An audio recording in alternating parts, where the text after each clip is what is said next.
Kita akan segera mulaikan ibadah kita pada pagi hari ini. Mari kita bersatu di dalam doa.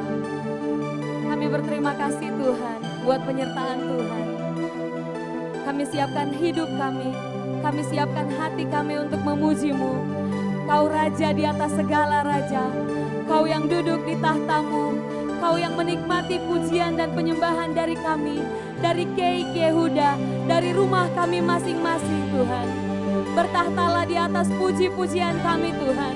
Kami siap untuk mengagungkan Engkau. Haleluya. Terima kasih Tuhan.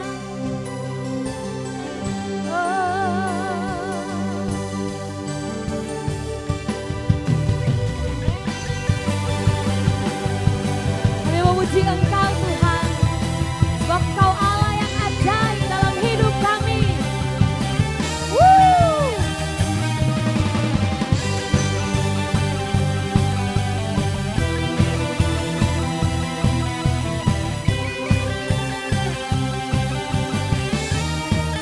Sama-sama kita katakan, tak terbayang kebesaran-Mu dan tak terbanding kekuatan-Mu Tuhan. Kau megah bagiku, segenap jiwa dan pengharapan telah kuserahkan untuk rencana-Mu Tuhan. Kau Raja atasku, hanya Kau yang layak ditinggikan.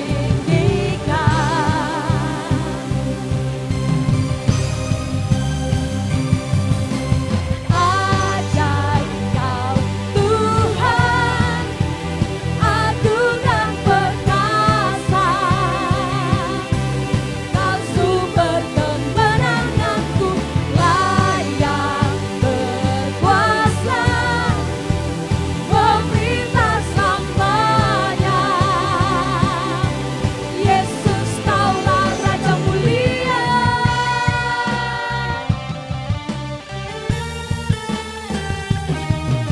Tak terbayang kebesaran-Mu dan tak terbanding kekuatan-Mu Tuhan. Kau megah bagiku, segenap jiwa dan pengharapan telah kuserahkan untuk rencana-Mu Tuhan. Kau Raja atasku, hanya Kau yang layak ditinggikan.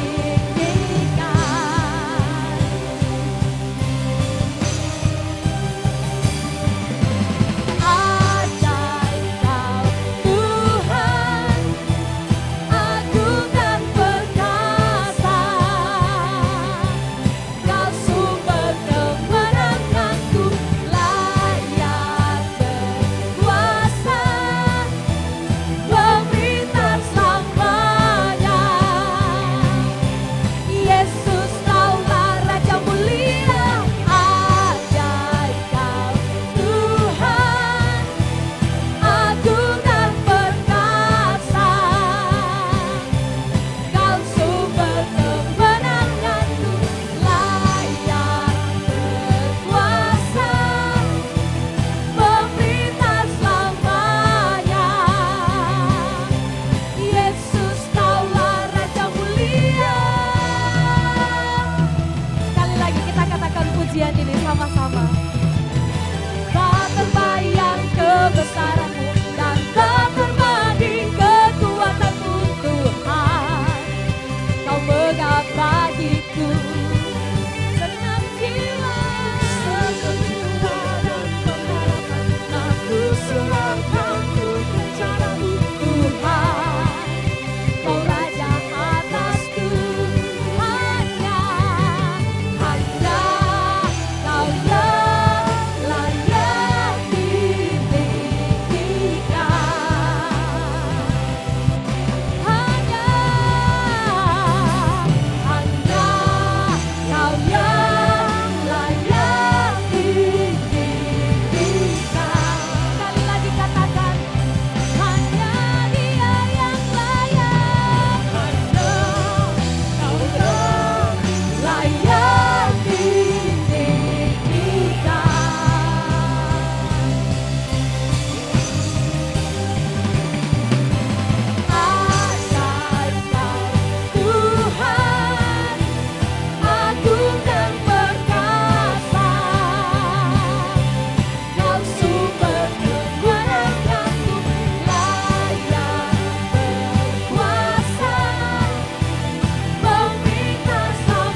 Kau Raja yang mulia dalam hidup kami Tuhan. Bagimu segala pujian, hormat, kemuliaan sampai selama-lamanya. Terima kasih Tuhan.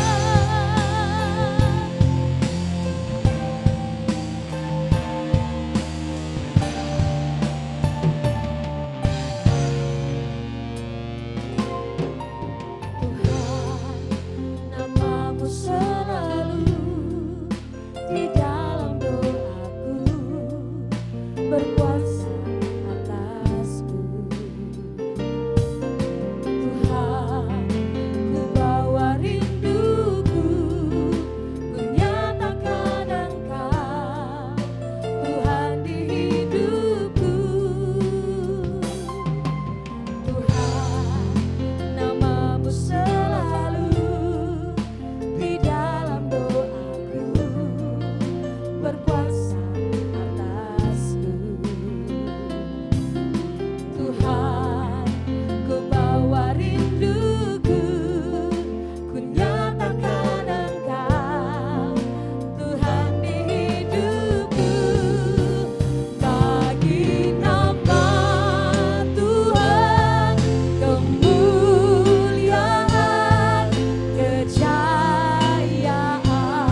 memuji Tuhan, kami menyembah Tuhan, kami meninggikan Engkau Allah di tempat yang maha tinggi. Kami meninggikan Engkau.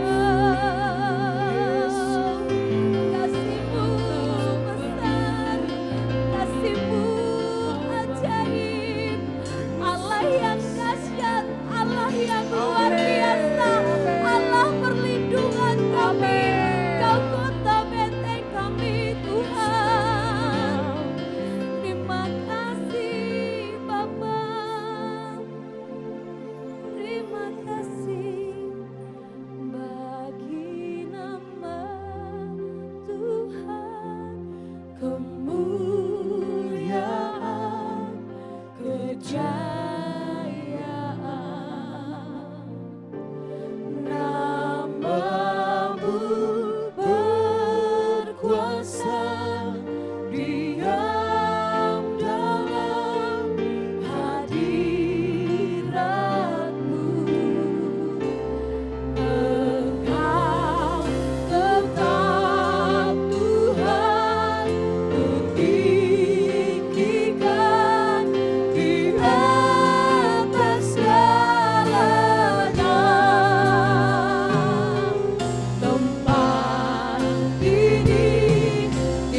Shalom Bapak Ibu Saudara, haleluya. Saya tahu dan saya yakin dan percaya bahwa hadirat Allah terus ada di tengah-tengah kita, dan itu membawa terus sukacita waktu kita datang memuji dan menyembah Tuhan sama-sama. Kita akan mendengarkan firman Tuhan sama-sama. Untuk itu saya mengajak setiap kita untuk kita satukan hati, kita berdoa. Mari kita berdoa Bapak Ibu Saudara. Tuhan, terima kasih untuk hari ini, hari yang telah dijadikan untuk Tuhan.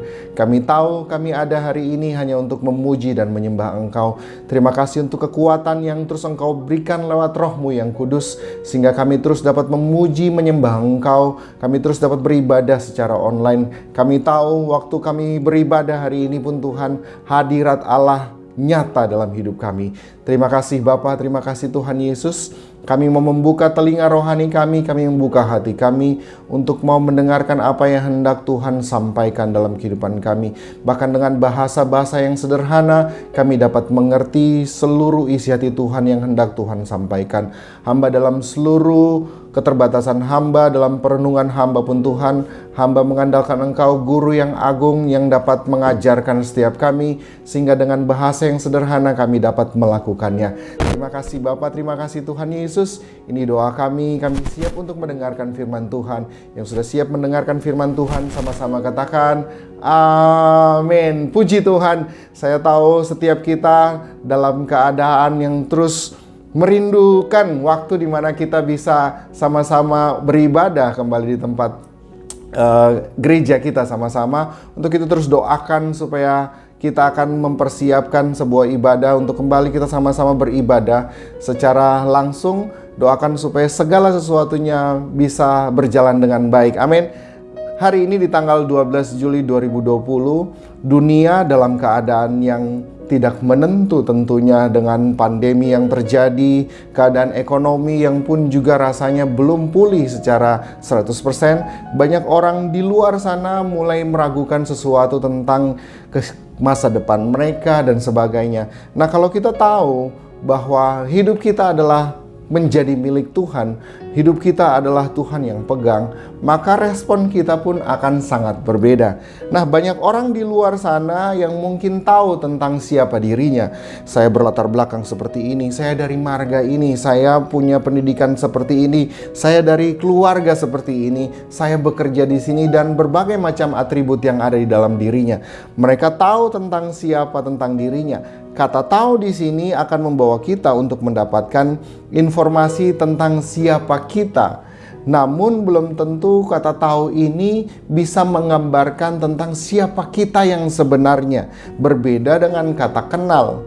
Kalau kita bilang bahwa kita mengenal diri kita, maka kata kenal ini berhubungan dengan satu kata yang sering kita juga dengar, yakni identitas kita yang sebenarnya. Nah, untuk bisa mengenal atau menemukan identitas kita yang sebenarnya, maka tidak dapat disimpulkan itu dari hal-hal yang berbau fisik saja. Namun lebih daripada hal itu, karena identitas ini berbicara tentang sesuatu yang ada di dalam kita, bukan cuma sesuatu yang bisa terlihat dengan kasat mata. Nah, kita dapat menemukan identitas kita yang sebenarnya saat kita mulai membangun hubungan. Katakan membangun hubungan. Membangun hubungan dengan siapa? Dengan Tuhan. Dia yang menciptakan kita. Kalau tadi di awal saya sudah berkata bahwa dunia sedang dilanda oleh sebuah ketidakpastian tentang apa yang akan terjadi di depan. Banyak pertanyaan, banyak keraguan yang mulai timbul, yang dapat juga merasuki pikiran-pikiran orang percaya. Ada pertanyaan-pertanyaan yang mulai timbul dalam diri seseorang waktu mulai masuk dalam fase kehidupan, khususnya saat kita berada di kehidupan pandemi saat ini. Pertanyaan-pertanyaan itu bisa saja seperti, kapan ya kesusahan ini dapat berakhir? Pertanyaan itu juga seperti, aduh, masa depan saya seperti apa ya? Orang pun mulai bertanya, aduh, saya tuh yang masih muda bertanya, saya mau sekolah di mana nanti? Ada anak-anak yang harus sekolah di luar daripada kota Sorong, tapi akhirnya orang tua harus memutuskan, enggak, kita stay dulu di Sorong, sambil menunggu supaya keadaan dunia, keadaan sekitar nih bisa dipastikan apakah semakin lebih baik atau tidak. Ada juga yang bertanya, seorang bisnismen bertanya, apakah bisnis saya masih ada harapan atau tidak? Ataukah bahkan ada pertanyaan, saya hidup masih bisa untuk hari esok lagi enggak ya? Apakah saya masih bisa hidup? Apakah saya hidup sekarang nih, saya mau seperti apa nantinya? Dan sebagainya. Nah, pertanyaan ini bila kita dalami, maka akan muncul pertanyaan-pertanyaan yang lebih dalam lagi. Yakni, apakah kita yakin sebenarnya? Apakah saya yakin sebenarnya dengan kehidupan saya yang sekarang saya jalani atau tidak? Apakah saya mengenal identitas saya yang sebenarnya? Dengan kata lain, setiap pertanyaan yang tadi ada, isunya adalah satu, Bapak Ibu Saudara. Isunya adalah isu identitas. Katakan identitas. Siang hari ini, pagi hari ini, bahkan ada yang menyaksikan malam juga, saya akan membahas tentang sesuatu yang saya beri judul Know Your Identity. Kenali identitasmu. Kita buka dalam Matius 5 ayat 13 sampai ayatnya yang ke-14. Matius 5 ayatnya yang ke-13 sampai ayatnya yang ke-14. Yang judul perikopnya adalah Garam Dunia dan Terang Dunia. Ayat yang ke-13 berkata, kamu adalah garam dunia. Jika garam itu menjadi tawar, dengan apakah ia diasinkan? Tidak ada lagi gunanya selain dibuang dan diinjak orang. Kamu adalah terang dunia. Kota yang terletak di atas gunung tidak mungkin tersembunyi. Katakan amin. Nah, kedua ayat ini tentu sangat familiar bagi setiap kita. Bahkan mungkin sebagian kita mengerti arti dari ayat ini. Namun saat ini saya mau mengajak setiap kita, mari sesaat kita menyimpan dulu pengertian-pengertian yang kita miliki tentang ayat ini. Dan biar kita fokus untuk pengertian baru yang Tuhan akan berikan. Dan di minggu sebelumnya saya sudah jelaskan bahwa sesuatu yang baru itu bukan berbicara tentang sesuatu yang baru muncul, enggak. Tapi ada sesuatu yang fresh yang Tuhan mau kasih. Pengertian yang baru yang Tuhan mau kasih. Nah, saya akan menceritakan sedikit latar belakang daripada ayat ini. Kedua ayat ini masuk dalam sesudah Yesus mengajar tentang khotbah di bukit, di mana sebelumnya murid-murid baru saja dipilih. Mereka dipilih untuk dimuridkan sama Yesus. Kemudian latar belakangnya sebelumnya ini adalah awal-awal, mula-mula pelayanan Yesus. Di mana sebelumnya kita kalau baca, Yesus dibaptis. Setelah dibaptis, kemudian Yesus dibawa oleh Roh, dicobai di padang gurun. Nah, murid-murid yang datang waktu itu, yang dipilih sama Yesus, mereka datang dengan semua latar belakang yang mereka miliki. Identitas mereka juga masih identitas yang mereka pahami bahwa ya saya cuma seorang nelayan dan sebagainya. Orang-orang ini adalah orang-orang yang tertolak, Bapak Ibu Saudara. Orang-orang yang tidak punya kualitas untuk dimuridkan oleh para rabi saat itu. Nah, Yesus datang sama mereka dan Yesus memberikan identitas yang baru. Identitas yang baru supaya membuka cara berpikir mereka. Mereka dipulihkan ke identitas sebenarnya yang telah Tuhan tentukan. Supaya apa? Supaya mereka siap untuk menjadi murid-murid Kristus. Setiap kita percaya bahwa kita adalah murid Kristus. Untuk itu, setiap kita yang adalah murid Kristus, kita harus memiliki identitas yang baru di dalam Dia. Nah, identitas ini akan menjadi sebuah dasar yang kuat. Katakan dasar. Dasar yang kuat bagi mereka, bagi para murid waktu itu, dan juga bagi kita, untuk kita bisa melangkah ke depan. Karena ada sesuatu yang besar yang akan terjadi di depan. Ada sesuatu yang mungkin saja datang menghantam kehidupan kita. Tapi waktu dasar kita ini kuat, kita bisa terus teguh berdiri. Nah, murid-murid kemudian waktu dalam perjalanannya kita tahu, ini adalah orang-orang yang mampu mengubahkan dunia. Pertanyaannya, identitas apa yang Tuhan berikan? Nah, kita belajar sama-sama Yang pertama, firman Tuhan berkata dalam Matius 5 ayat yang ke-13 sampai ayat yang ke-14, kamu adalah garam dunia. Yang kedua, kamu adalah terang dunia. Apa maksudnya Tuhan bilang bahwa kamu adalah garam dunia? Nah, kita garis bawahi dulu kata kamu adalah. Ini menggambarkan sebuah identitas. You are, kamu adalah. Tuhan memberikan sebuah identitas yang baru untuk mereka.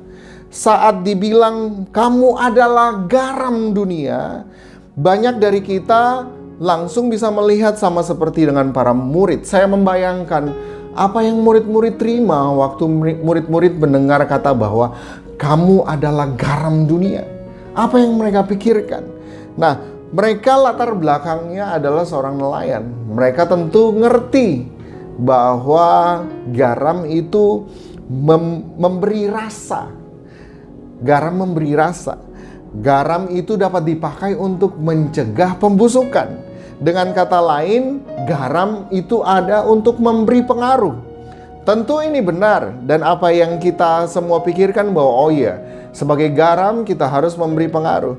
Namun mari kita lihat lebih dalam lagi, apakah identitas kita sebagai garam hanya memberi pengaruh aja? Apakah kita adalah orang-orang yang akan memberi pengaruh saja? Pengaruh seperti apa yang akan kita berikan? Mari kita belajar. Yang pertama kita belajar tentang garam. Garam dalam bahasa Yunani memakai kata ini, Bapak Ibu Saudara. Halas. Halas. Nah, kata ini berarti yang pertama punya pengertian rasa atau pengaruh yang baik. Jadi betul, menjadi garam artinya kita harus punya pengaruh. Kita harus membawa rasa. Mulai dari lingkup yang terkecil, yakni keluarga. Saya bisa dengan lantang dan berkhotbah serta mengajar, memberikan pengajaran-pengajaran yang baik, mempersiapkannya secara baik, dan berkhotbah dengan sangat baik. Tapi itu belum tentu, Bapak Ibu Saudara, menjadikan diri saya sebagai seseorang yang membawa pengaruh yang baik. Kalau misalnya saya membawa pengaruh yang baik, itu harus dimulai dari keluarga. Bukan dimulai dari panggung pelayanan, enggak. Kalau Bapak Ibu Saudara mau tanya tentang apakah saya memberikan pengaruh yang baik atau tidak, maka tentu yang akan merasakan itu duluan adalah keluarga yang terdekat dari saya. Anak saya, istri saya, orang tua saya, saudara-saudara saya. So, mari kita mulai dari keluarga. Apakah saya sedang memberikan pengaruh yang baik sebagai seorang suami? Apakah saya sedang memberikan pengaruh yang baik sebagai seorang ayah kepada anak-anak saya? Sebagai seorang suami kepada istri saya, apakah saya sedang menjadi garam, saya menjadi pengaruh yang baik? Apakah saya menjadi pengaruh yang baik waktu saya menjadi seorang anak? Apakah saya menjadi pengaruh yang baik waktu saya menjadi seorang saudara, menjadi seorang brother dan sister? Nah, kita harus mulai dari situ. Kita harus mengerti bahwa identitas yang pertama adalah kita menjadi seorang yang punya pengaruh yang baik. Bagaimana dengan kehidupan kita semua? Bagaimana kehidupan dengan saya dan saudara? Ini identitas yang baru yang Tuhan berikan. Harusnya kita selalu bermain dengan identitas seperti ini. Kita belajar untuk mengingatkan diri kita kembali bahwa saya harus memberikan pengaruh yang baik. Yang kedua, kata garam atau yang kita tahu dalam bahasa Yunani tadi adalah kata halas. Punya pengertian yang kedua adalah ini, Bapak Ibu Saudara. Sacrifice. Wah, ternyata bukan cuma pengaruh, tapi garam juga punya arti sacrifice. Kita tahu sebagai perasa, maka sebagai salah satu bumbu, garam itu akan dilarutkan. Dan waktu dia larut, dia tidak kelihatan lagi. Dia mengorbankan dirinya untuk memberikan rasa. Apakah kita menjadi orang-orang yang juga mengorbankan diri kita untuk kepentingan bersama? Pertama, kita belajar bahwa garam itu memberikan pengaruh. Yang kedua, dia mengorbankan diri. Identitas yang baru yang harus kita punya sebagai murid-murid Kristus adalah kita harus dikenal sebagai orang-orang yang rela berkorban. Bukankah Kristus sudah lebih dulu menjadi teladan buat kita? Dalam Filipi 2 ayat yang ke-5 sampai ayat yang ke-8 berkata, "Hendaklah kamu dalam hidupmu bersama menaruh pikiran dan perasaan yang terdapat juga dalam Kristus Yesus." Ayat yang ke-6, "Yang walaupun dalam rupa Allah tidak menganggap kesetaraan dengan Allah itu sebagai milik yang harus dipertahankan." Ayat yang ke-7, "Melainkan yang telah mengosongkan dirinya sendiri dan mengambil rupa seorang hamba dan menjadi sama dengan manusia." Ayat yang ke-8, "Dan dalam keadaan sebagai manusia, Ia telah merendahkan dirinya dan taat sampai mati, bahkan sampai mati di kayu salib." Yesus sedang memberikan keteladanan bahwa dia menjalani kehidupan tanpa egosentris. Dia sedang menjalani kehidupan di mana dia melakukan kehendak Bapanya. Dia mengorbankan dirinya. Mari kita jujur, saat ada orang yang lebih susah dari kita, maukah kita berkorban untuk menolong? Atau waktu kita berantem, suami dan istri, adik dan kakak, orang tua dan anak, atau sahabat, pertanyaannya waktu kita berantem, siapa yang mau berkorban duluan untuk menahan ego, berpikir secara jernih dan mulai berkata, "Saya minta maaf." Suami ke istri, ayo kita jujur, siapa yang duluan minta maaf? "Sayang, saya minta maaf." Atau adik sama kakak, "Mari minta maaf." Hal ini sangat penting. Itu merupakan sebuah korban bagi kita sebenarnya. Waktu kita harus menghilangkan ego kita, dan walaupun kita tidak salah, kita mau sungguh-sungguh meminta maaf. Kita belajar bahwa yang kedua, garam berbicara tentang mengorbankan diri, melihat kepentingan yang lebih besar. Waktu ada salah, ataupun orang lain kita berantem, tapi saya tahu, oh iya ya, saya harus meminta maaf duluan. Nah, hal ini penting karena berhubungan dengan arti garam berikutnya, Bapak Ibu Saudara. Arti garam berikutnya adalah kerukunan yang abadi. Wow! Yang pertama, garam itu adalah artinya memberi pengaruh. Yang kedua, garam itu artinya pengorbanan. Yang ketiga, garam artinya kerukunan yang abadi. Salt is a symbol of lasting concord. Atau dengan kata lain, garam itu berbicara tentang membawa damai. Rukun, kerukunan abadi. Jadi waktu saya berkata bahwa saya adalah garam, Kristus berkata dalam firman-Nya, "Kamu adalah garam," maka saya pun harus menjadi seorang pembawa damai. Dimanapun saya berada, di situ ada kerukunan. Mazmur 133, kita tahu dia dalam bentuk lagu, "Sungguh alangkah baiknya, sungguh alangkah indahnya, bila keluarga semua hidup rukun bersama." Bukankah Yesus adalah Raja Damai? Bahkan Paulus dalam kitab Roma, Roma 12 ayatnya yang ke-18 berkata, "Sedapat-dapatnya kalau hal itu bergantung padamu, hiduplah dalam perdamaian dengan semua orang." So, hari ini kita punya identitas yang baru yang Tuhan berikan adalah kita adalah orang yang membawa damai. Kemanapun kita pergi, bahasa kita adalah bahasa damai. Dimanapun kita berada, kita adalah orang-orang yang selalu membawa damai. Ada kerukunan di tengah-tengah keluarga kita. Ada kerukunan di tengah-tengah lingkungan kita. Ada kerukunan waktu kita pergi, dimanapun kita berada, di kantorkah kita, di sekolahkah kita, dalam pekerjaankah kita. Kehadiran kita tuh tiba-tiba membawa damai. Waktu kita datang, orang langsung bilang, "Wah, ada sesuatu yang berbeda ya." Jangan-jangan pas kita datang malah mereka, itu udah datang tuh. Wow, kita harus hati-hati di situ. Ingat bahwa kita adalah garam. Kemanapun kita pergi, ada damai sejahtera yang kita bawa. Nah, pengertian berikutnya, kalau kita sudah belajar tadi dengan pengertian di awal, bahwa yang pertama, garam itu membawa pengaruh, garam itu berbicara tentang pengorbanan, garam itu berbicara tentang membawa damai. Yang keempat, garam itu pengertiannya adalah wisdom. Halas juga punya pengertian wisdom.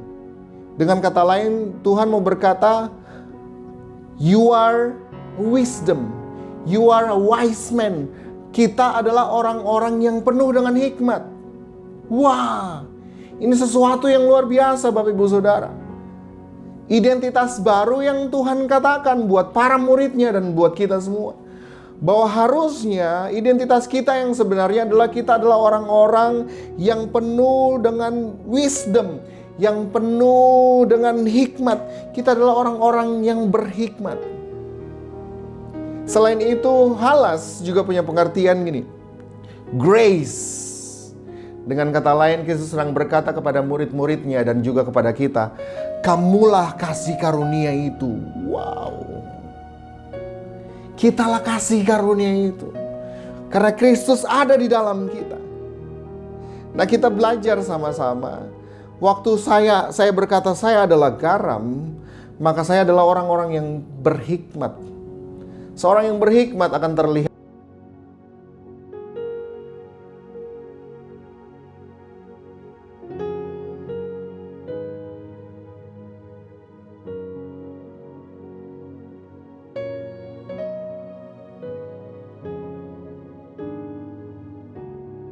Tidak mempunyai arti yang baik. Harusnya kita sebagai murid Kristus, kita adalah orang-orang yang dikenal dengan kata-kata yang penuh dengan hikmat. Cara berpikirnya, kita adalah orang-orang yang menghargai kasih karunia itu. Nah, saya simpulkan bahwa identitas yang surga berikan buat kita untuk kita menjadi garam antara lain, dimanapun saya berada, saya adalah orang yang membawa rasa atau saya punya pengaruh yang baik. Yang kedua, saya adalah seseorang yang suka berkorban. Yang ketiga, saya adalah seseorang yang suka berdamai. Yang keempat, saya adalah orang yang bijaksana. Saya adalah bukti dari kasih karunia itu sendiri. Ada 5 identitas yang Tuhan kasih, yang Tuhan berikan waktu Tuhan berkata, kamu adalah garam. Pengaruh yang baik, suka berkorban, suka berdamai, bijaksana, dan kasih karunia. Ini real identitas kita. Alkitab berkata dalam Matius 5 ayat yang ke-13, kamu adalah garam dunia. Jadi terima identitas yang baru.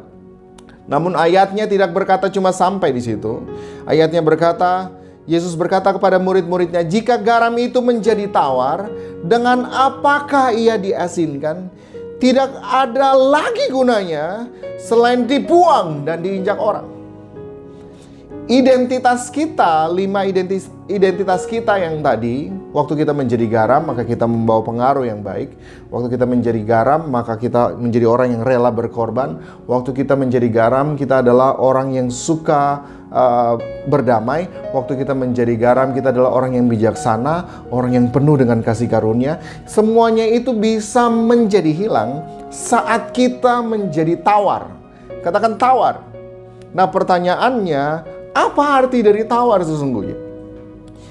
Kata ini dalam bahasa Yunani punya katanya gini, moraino, yang artinya menjadi bodoh, tidak punya kekuatan.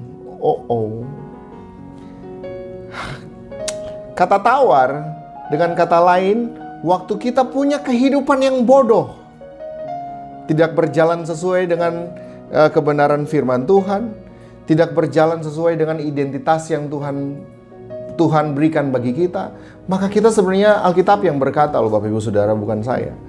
Maka kita akan menjadi orang-orang bodoh di mata Tuhan. Saat kita tidak menghidupi identitas kita, maka kehidupan kita yang kita jalanin itu seperti orang bodoh.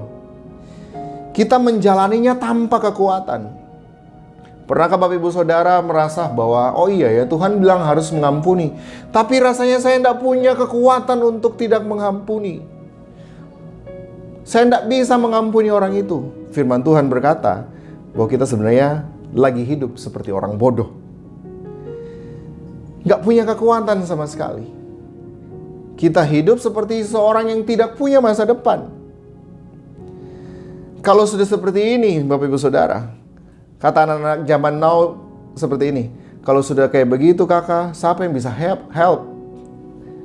Siapa yang bisa tolong lagi? Firman Tuhan sendiri berkata bahwa saat menjadi tawar, gak bisa lagi diasinkan. Apa gunanya lagi? Tidak ada guna lagi. Hanya bisa dibuang, diinjak orang. Gak ada harganya. Saya rasa setiap kita juga tidak menginginkan kehidupan seperti ini. Namun terkadang setiap kita, bahkan saya, sering terlihat seperti orang bodoh dalam menjalani kehidupan. Menjadi orang-orang yang tidak membawa pengaruh yang baik. Terkadang kita dalam kehidupan kita sebagai orang percaya, kita pun menjadi orang-orang yang tidak bijaksana dalam mengatur kata-kata kita. Waktu kita sedang emosi, sepertinya kita lupa tentang identitas kita yang sebenarnya. Padahal Tuhan ingatkan bahwa engkau itu pembawa damai. Kemanapun engkau pergi, di situ ada kerukunan. Tapi terkadang banyak orang di luar sana yang kemanapun dia pergi, dia membawa masalah. Mari kita sama-sama kembali bertobat, supaya kita menjalani kehidupan ini jangan seperti orang bodoh. Tapi kita menjalani kehidupan ini dengan identitas sesungguhnya yang Tuhan sudah berikan, menjadi garam. Yang kedua Bapak Ibu Saudara, selain Tuhan berkata bahwa kamu adalah garam dunia, Tuhan juga berkata dalam ayatnya yang ke-14, Matius 5 ayat yang ke-14, kamu adalah terang dunia. Katakan terang dunia. Kota yang terletak di atas gunung tidak mungkin tersembunyi. Nah, kata terang dalam bahasa Yunani, dia pakai kata ini Bapak Ibu Saudara, phos, yang artinya memiliki cara berpikir yang benar. Ada pengertian yang benar. Orang yang rohani dalam kehidupan, bukan cuma perkataan. Ingat bahwa apa yang kita pikirkan, seringkali itu yang kita lakukan. So, mari sama-sama bangun cara berpikir yang sesuai dengan firman Tuhan. Supaya kita bisa berkata bahwa aku adalah terang.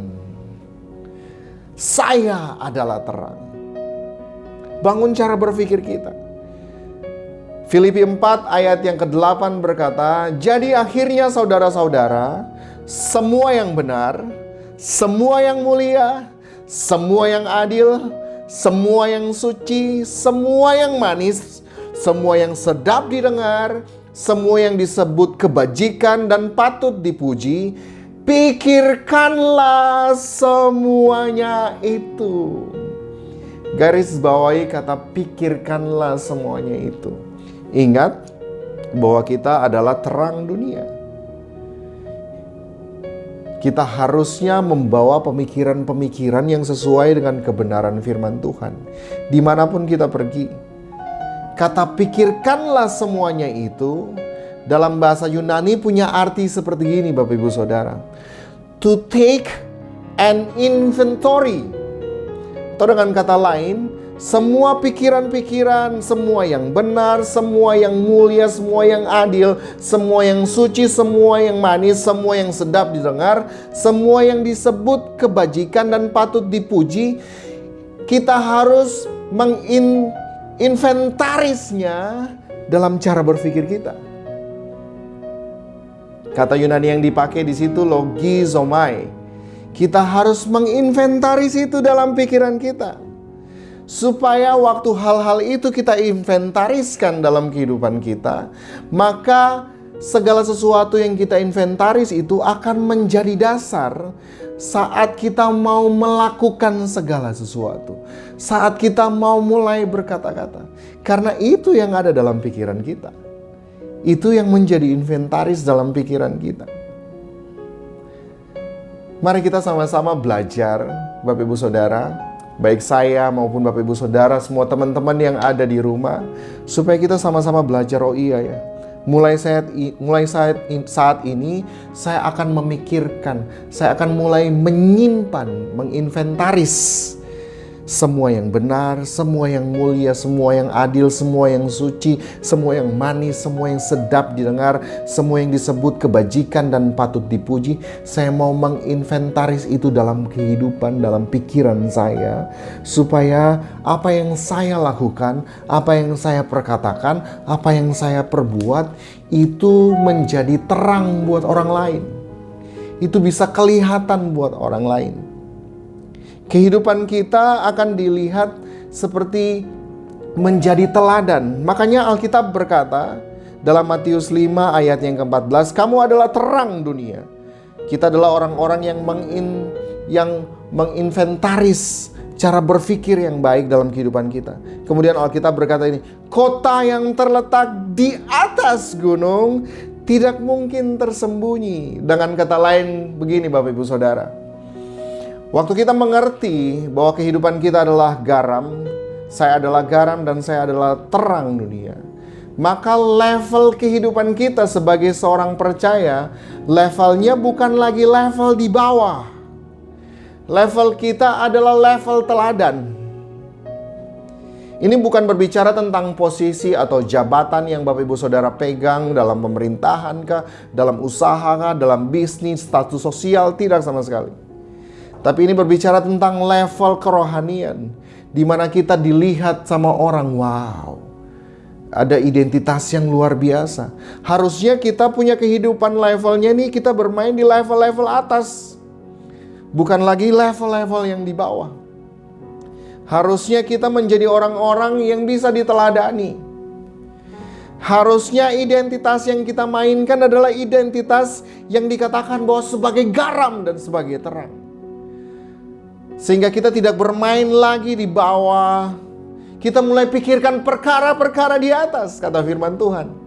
Kita bukan lagi memikirkan sesuatu yang cuma sementara aja di bawah. Harusnya di situ menjadi level kita, Bapak Ibu Saudara. Kehidupan kita seperti kota di atas gunung. Level kita itu di atas. Saya mau katakan sekali lagi untuk Bapak Ibu Saudara. Level kita di atas. Nah, Yesus sedang berkata-kata kepada murid-muridnya bahwa, hey, kalian bukan cuma sekedar sebagai seorang nelayan aja. Waktu kalian mulai tahu identitas kalian, maka kehidupan kalian pun akan naik. Tuhan akan bawa naik. Makanya kita tidak heran kita lihat bahwa murid-murid yang tadinya tidak pernah dikenal sama orang-orang, kemudian berubah menjadi orang-orang yang menguncangkan dunia. Bahkan lewat cara berpikir mereka sampai hari ini kita bisa mengenal Kristus lewat kehidupan mereka. Mereka menjadi orang-orang yang luar biasa. Kalau itu bisa terjadi dalam kehidupan para murid, maka saya sangat percaya itu pun akan bisa terjadi dalam kehidupan saya dan juga Bapak Ibu Saudara. Kalau itu bisa mereka hidupi sama-sama, waktu mereka menerima identitas itu, mereka mulai berjalan langkah demi langkah dalam identitas mereka itu. Maka saya juga percaya kita pun akan diberikan kekuatan. Karena Roh Kudus itu ada di atas kita.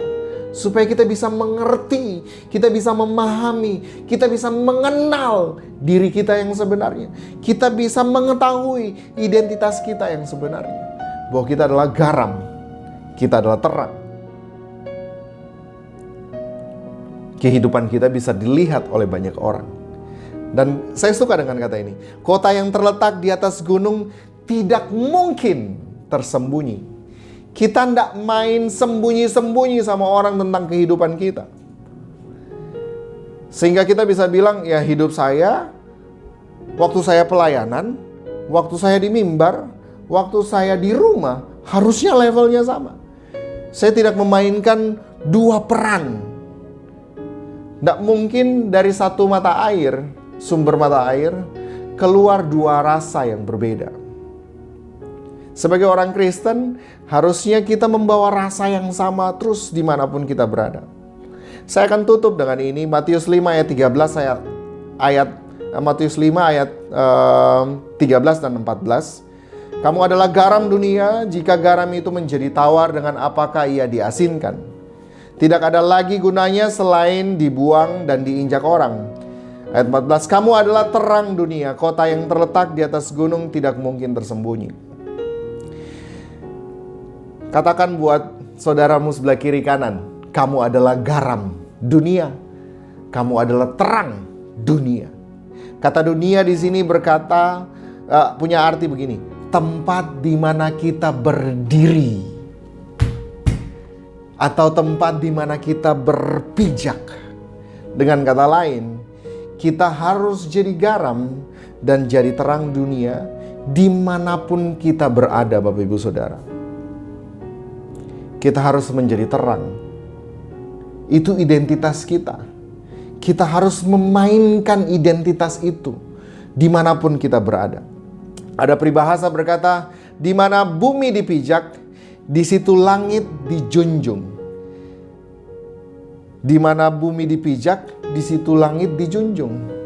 Bagi dunia ini artinya kemanapun kita berada, kita harus menghormati adat istiadat di tempat di mana kita berada, di tempat dimanapun kita tinggal.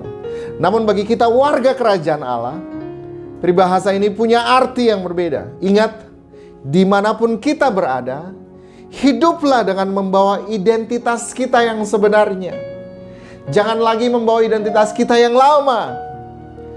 Sama seperti para murid, mereka akhirnya akan mulai mengerti, oh iya ya, kenapa waktu mulai awal kita melayani Yesus berkata bahwa kamu adalah garam dunia, kamu adalah terang dunia. Mereka mulai mengerti bahwa perkataan Yesus itu adalah perkataan yang memulihkan mereka. Mereka menangkapnya. Mari kita sama-sama ingat bahwa kemanapun kita pergi, dimanapun kita berada, hiduplah dengan membawa identitas kita yang sebenarnya. Jangan kita membawa identitas kita yang terlihatnya rohani saat kita melakukan acara-acara rohani aja. Jangan kita bangun double standard dalam kehidupan kita, atau kita punya dua standar. Mari kita bawa identitas kita dimanapun kita berada. Waktu kita di sekolah, waktu kita dalam pekerjaan kita, waktu kita di keluarga, waktu kita dalam komunitas apapun, mari kita bawa nilai kita yang sebenarnya. Jangan lupa itu, Bapak Ibu Saudara. Ingat, adat istiadat kita adalah adat istiadat kerajaan Allah. Kita punya kingdom value. Saya yakin dan percaya biar firman yang singkat ini dan sederhana bisa kita renungkan, kita dengarkan kembali, biar kita bisa menangkap apa yang Tuhan mau. Ingatlah bahwa setiap kita adalah garam. Itu identitasku dan identitasmu. Garam artinya saya membawa rasa, pengaruh yang baik.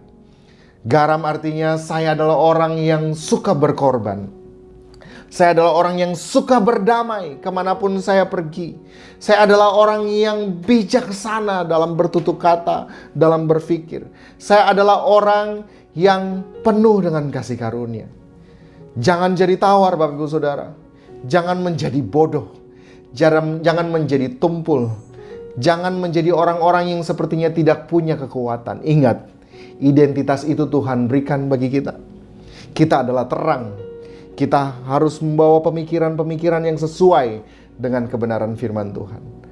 Biar firman ini bisa merema menjadi rema buat kehidupan kita, mengubah cara berpikir kita, supaya kita semakin kuat. Kita mengerti, oh ya Tuhan, ini identitasku yang Engkau telah berikan. Sehingga dalam masa-masa seperti ini, kita bukannya semakin goncang, tapi kita semakin berakar, bertumbuh semakin semakin percaya kepada Tuhan, semakin terus menaruh pengharapan kepada Tuhan. Dan saya sungguh sangat percaya bahwa pengharapan di dalam Tuhan tidak pernah akan sia-sia. Kita akan melihat masa depan kita menjadi masa depan yang luar biasa. Kita akan melihat sesuatu yang di depan itu adalah sesuatu yang menggairahkan. Kita akan punya pemikiran-pemikiran baru, hikmat yang baru yang Tuhan berikan untuk bisa menjalankan bisnis kita, menjalankan usaha kita, untuk bisa melihat kehidupan kita menjadi kehidupan yang bermakna buat orang lain. Amin Bapak Ibu Saudara. Mari kita bersatu dalam doa sama-sama. Mari kita berdoa. Bapa, terima kasih untuk firman-Mu yang telah Engkau berikan bagi setiap kami. Kami percaya bahwa firman-Mu ini mengubahkan cara berpikir kami, Tuhan. Hamba berdoa, Tuhan, di dalam nama Tuhan Yesus, biar Roh-Mu yang kudus Engkau berbicara kepada setiap kami yang mendengarkan hari ini, supaya kami dapat menangkap apa yang Tuhan mau sampaikan lewat firman yang telah disampaikan. Terima kasih Bapa, terima kasih Tuhan Yesus. Hamba berdoa juga Tuhan memberkati seluruh rencana-rencana yang akan kami lakukan, baik secara gereja, keinginan kami untuk bisa dapat berkumpul bersama-sama. Kami percaya tepat pada waktunya di mana Tuhan mengizinkan kami bisa beribadah kembali bersama-sama Tuhan. Hamba pun berdoa Tuhan memberkati setiap jemaat-Mu yang mungkin dalam keadaan susah, kehilangan pengharapan. Biar lewat firman hari ini mereka kembali dikuatkan di dalam nama Tuhan Yesus. Mereka kembali mendapatkan kekuatan dalam Engkau Tuhan. Terima kasih Bapa, terima kasih Tuhan. Hamba berdoa juga untuk setiap kami yang berusaha.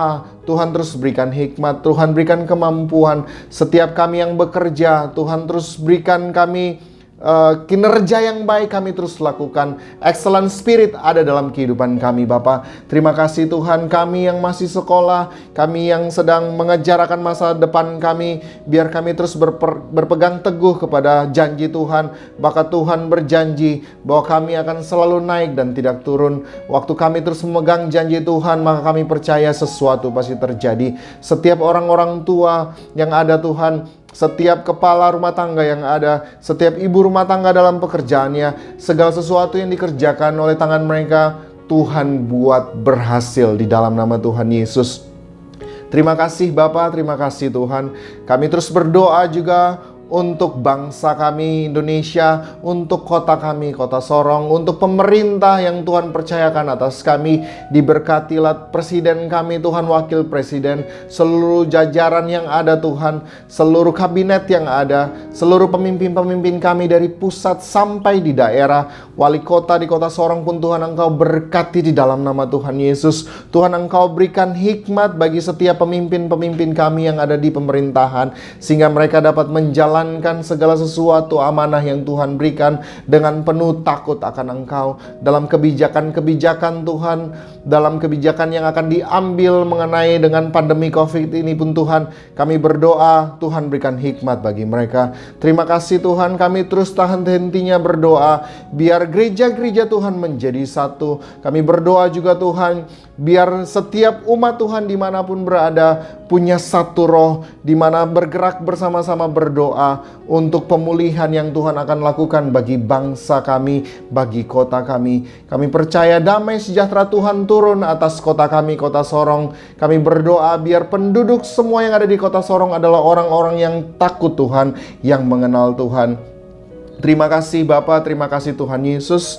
Kami sudah selesai hari ini dan kami tahu hadirat Tuhan terus memenuhi kehidupan kami. Kami mau selesai dan kami mau menerima berkat daripada Tuhan kami Yesus Kristus. Mari angkat tangan kita sama-sama dan terimalah berkat daripada Tuhan kita. Tuhan memberkati engkau dan melindungi engkau. Tuhan menyinari engkau dengan wajah-Nya dan memberikan engkau kasih karunia. Tuhan Allah menghadapkan wajah-Nya kepadamu dan memberikan engkau damai sejahtera. Terimalah berkat dari Allah Bapa, berkat dari Tuhan kita Yesus Kristus, bahkan persekutuan yang manis dengan Roh Kudus menyertai kehidupan kita, menyertai usaha kita, menyertai segala sesuatu yang kita lakukan. Mulai hari ini sampai Maranatha, kita bertemu kembali dengan Tuhan kita Yesus Kristus di awan-awan yang permai. Yang sudah menerima berkat ini sama-sama katakan amin. Selamat hari Minggu, Tuhan Yesus memberkati. Haleluya.